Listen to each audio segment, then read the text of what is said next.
5 million years ago, man broke away from the lesser apes. And with those 5 million years, he broadened the chasm between himself and his ancestors. His hands grasped tools, he harnessed fire, he mastered language, built civilization up from the ground, and learned to contemplate his own existence. Today, man stands alone, with a vast gap separating him from his ape brethren. But could the apes bridge the gap by crossing themselves with man? A new species, half man, half chimpanzee. Could there be such an animal? And was there?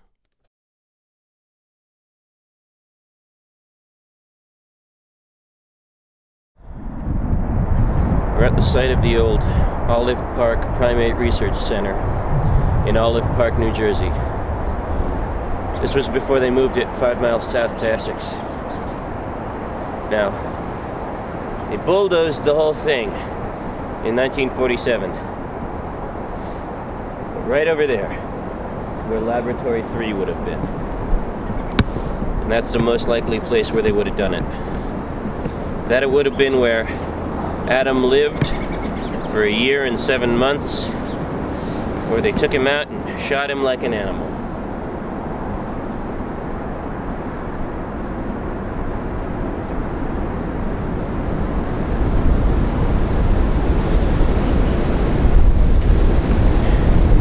And it burns me up.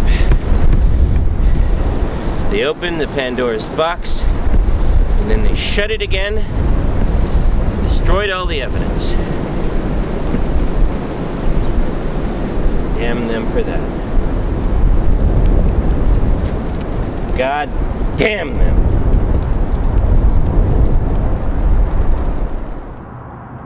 I transcribed a few of the entries from one of the remaining journals that somehow survived. October 10th, 1939. Mary inseminated with sperm sample collected from Albert. And we don't know whether Mary or Albert was the chimp. Presumably an earlier entry would have told us, but that's been lost. October 17th and 24th, 2 more attempts made. October 31st, Mary begins to show signs of pregnancy. And then July 4th, 1940, Mary gives birth to 1 male hybrid named Adam, weight 3.5 pounds.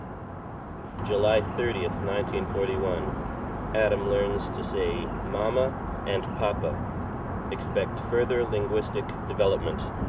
So given time, near the end we've got a list of words that he learned to say. We've got coat, cup, eat, feet, hot, hug, mama, papa. On November 19th, one very important, I feel, entry. November 19th, 1941, Adam assembles a 16-piece jigsaw puzzle of a kitten. So we can assume that he had well-developed cognitive development. And then February 13th, 1942, project terminated, specimen destroyed. And that's all they said. And we can assume that there was a casualty of World War II. They had to bring everyone in for the war effort. I actually found some fragments of bone in the woods the other day. It looked like someone tried to char the hell out of them. I think they might be some remains of Adam.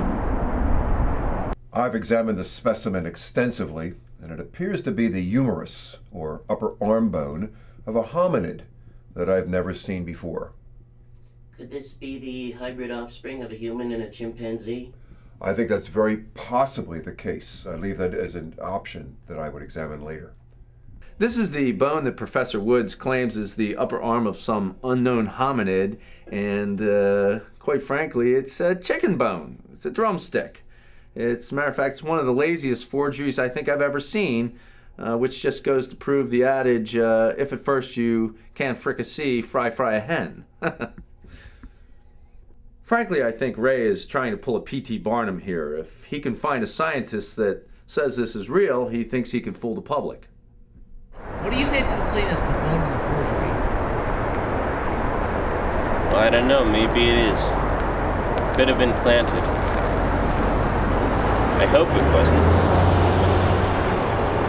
At any rate, even if it was, that doesn't preclude the possibility that maybe we just haven't found the actual remains yet.